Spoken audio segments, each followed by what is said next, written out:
Cable TV മേഖലയെ തകർക്കുന്ന KSEB നിലപാടിനെതിരെ ശക്തമായ സമരങ്ങൾക്ക് സിഒഎ സംസ്ഥാന കമ്മിറ്റി തീരുമാനം.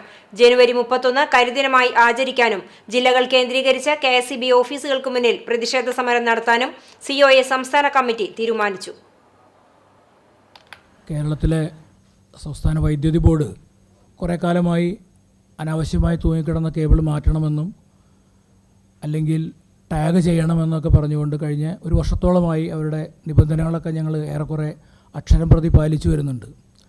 അതേസമയം ഒന്നിലധികം കേബിളുകൾ ഉപയോഗിക്കുന്നത്, അത് ഒരുമിച്ച് ടാഗ് ചെയ്ത് ഉപയോഗിക്കുന്നത് പോലും പ്രത്യേകം നിരക്കടച്ചുകൊണ്ടായിരിക്കണമെന്നാണ് കെ.എസ്.ഇ.ബി പറയുന്നത്.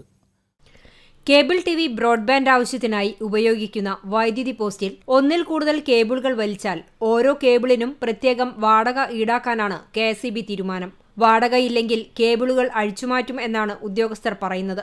ഈ നടപടി കേരള വിഷൻ പോലുള്ള ചെറുകിട കേബിൾ ബ്രോഡ്ബാൻഡ് ഓപ്പറേറ്റർമാരെ തകർക്കുമെന്ന് സിഒഎ ചൂണ്ടിക്കാണിക്കുന്നു. ഈ തീരുമാനം നടപ്പിലാക്കിയാൽ കേരളത്തിലെ ഭൂരിപക്ഷം വീടുകളിലും സ്ഥാപനങ്ങളിലും കേബിൾ ടിവി ഇന്റർനെറ്റ് സർവീസ് തടസ്സപ്പെടുമെന്ന് ഉറപ്പാണ്.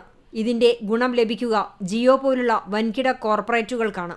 ചില വൻകിട കോർപ്പറേറ്റ് കമ്പനികളെ സഹായിക്കുക എന്ന ലക്ഷ്യമാണ് ഉദ്യോഗസ്ഥർക്കെന്നും സംസ്ഥാന കമ്മിറ്റി വ്യക്തമാക്കി. ഇന്റർനെറ്റ് വ്യാപനം പ്രോത്സാഹിപ്പിക്കുന്നതിന്റെ ഭാഗമായി ഉപയോഗിക്കുന്ന പോസ്റ്റുകളുടെ വാടക 100 രൂപയായി നിജപ്പെടുത്തണമെന്ന കേന്ദ്ര സർക്കാർ നിർദ്ദേശം സംസ്ഥാന സർക്കാരിന്റെ ശ്രദ്ധയിൽപ്പെടുത്തി അനുകൂല നിലപാടിനായി കാത്തിരിക്കുകയാണ്. ഈ സന്ദർഭത്തിൽ കെ.എസ്.ഇ.ബി സ്വീകരിക്കുന്ന നടപടികളെ സംശയത്തോടെ മാത്രമേ നിരീക്ഷിക്കുവാൻ സാധിക്കുകയുള്ളൂവെന്നും സിഒഎ സംസ്ഥാന കമ്മിറ്റി അറിയിച്ചു. കൊച്ചിയിൽ നടന്ന വാർത്താസമ്മേളനത്തിൽ കേബിൾ ഓപ്പറേറ്റേഴ്സ് അസോസിയേഷൻ സംസ്ഥാന president Abubakar Siddique, general secretary K V. Rajan, executive director P S. Rajneesh എന്നിവർ പങ്കെടുത്തു. News desk CCTV.